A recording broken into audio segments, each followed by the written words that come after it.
lot. To go after it all. Okay. Theater. Congressman Lance Gooden is joining me now. He's going to be questioning Christopher Wray later on today. Congressman, what do you want to get out of this? I ask the question because nothing ever seems to change after these hearings.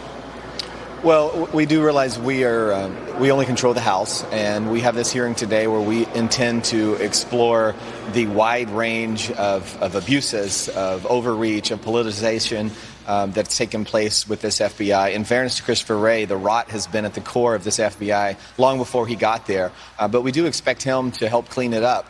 And the American people, they see these hearings, and a level of outrage is sometimes necessary to get action from Congress. And I know you asked earlier what actually changes after these hearings. Well, I think highlighting the mismanagement, the abuse, not just what we see every day on the news, but some of the things that I think will come out of this hearing today. I think it's important that the American people see that, and it's important that members of Congress feel the heat from their constituents who should be rightly outraged after today's hearing. If the criticism of the FBI is that it has become politicized, and I think that's a legitimate charge to make, how do you get rid of a politicized FBI without getting rid of the people at the top who started it? Yeah, that's a challenge because the everyday men and women of the FBI, I believe, are really great Americans. Yeah. I think leadership is our problem. You know, we stand with law enforcement, but we don't stand with corrupt leaders.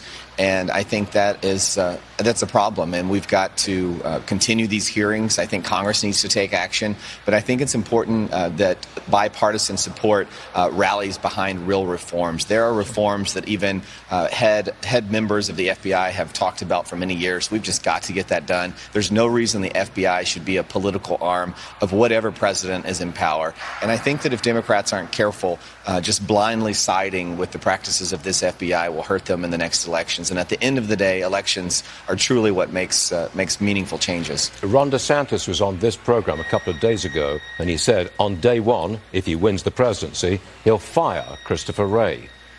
You agree with that? You think he needs to go?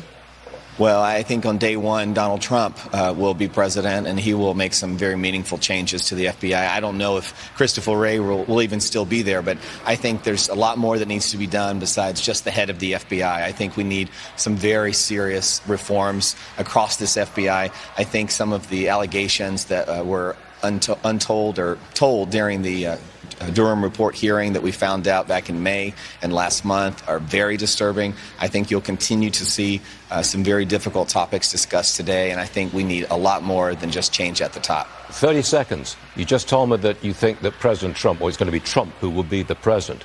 Do you think that his opponent in 2024 will be the president, Joe Biden?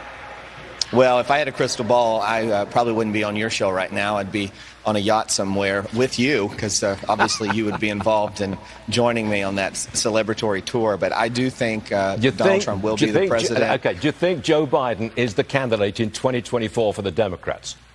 I mean, I think so. You know, one thing Democrats do a good job of is rallying behind whoever it is they're for. They don't really care if they're qualified. They're pulling the rug from under him right now with the age and temper and all the rest of it, not to the dinner.